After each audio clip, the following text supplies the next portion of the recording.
ಚಿತ್ರದುರ್ಗದ ಪೊಲೀಸ್ ಕವಾಯತು ಮೈದಾನದಲ್ಲಿಂದು ನೂತನ ಎಫ್ಎಸ್ಎಲ್ ವಾಹನಕ್ಕೆ ಚಾಲನೆ ನೀಡಲಾಯಿತು.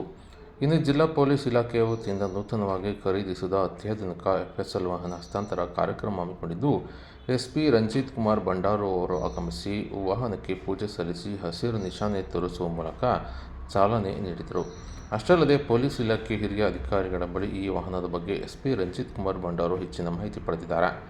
ಇನ್ನು ಇದೇ ಸಂದರ್ಭದಲ್ಲಿ ಎಸ್ಪಿ ರಂಜಿತ್ ಕುಮಾರ್ ಭಂಡಾರು ಅವರು ಮಾತನಾಡಿದ್ದು, ಫೋರೆನ್ಸಿಕ್ ಮೊಬೈಲ್ ಲ್ಯಾಬ್ ಅನ್ನು ಸಿದ್ಧಪಡಿಸಲಾಗಿದೆ. ಪೊಲೀಸ್ ಇಲಾಖೆ ವತಿಯಿಂದ ವಿಶೇಷವಾಗಿ ಸಿದ್ಧಪಡಿಸಿದ್ದು, ಅಗತ್ಯ ದಾಖಲೆಗಳನ್ನು ಕಲೆ ಹಾಕಲು ಈ ಒಂದು ವಾಹನ ಸಹಕಾರಿಯಾಗಲಿದೆ. ಈಗಾಗಲೇ BNSS ಅಡಿಯಲ್ಲಿ ಎಲ್ಲ ಬಗೆಯ ಅಪರಾಧ ಪ್ರಕರಣಗಳಲ್ಲಿ ಈ ಒಂದು ವಾಹನ ಸಹಕಾರಿಯಾಗಲಿದ್ದು, ಅತ್ಯಾಧುನಿಕ ಸಾಧನಗಳನ್ನು ಅಳವಡಿಸಲಾಗಿದೆ. ಎಲ್ಲ ಬಗೆಯ ಅಪರಾಧ ಪ್ರಕರಣಗಳು ಪರೀಕ್ಷೆ ನಡೆಸಲು ಇದರಲ್ಲಿ ಯಂತ್ರೋಪಕರಣಗಳನ್ನು ಅಳವಡಿಸಲಾಗಿದೆ.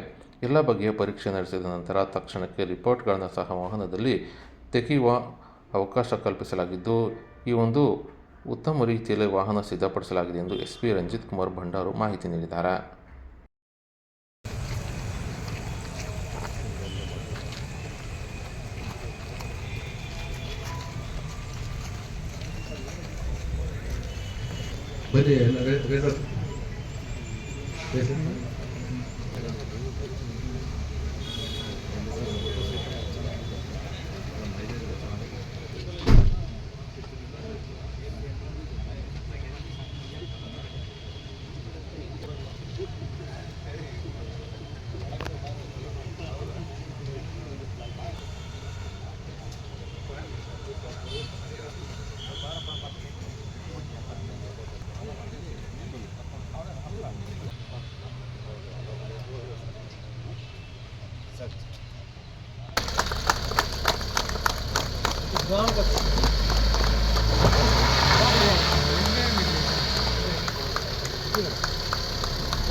ಶಿವ ನನ್ನ ಕೈ ಚೆನ್ನಾಗಿ ಬರ್ಬೇಕು ಎಲ್ಲ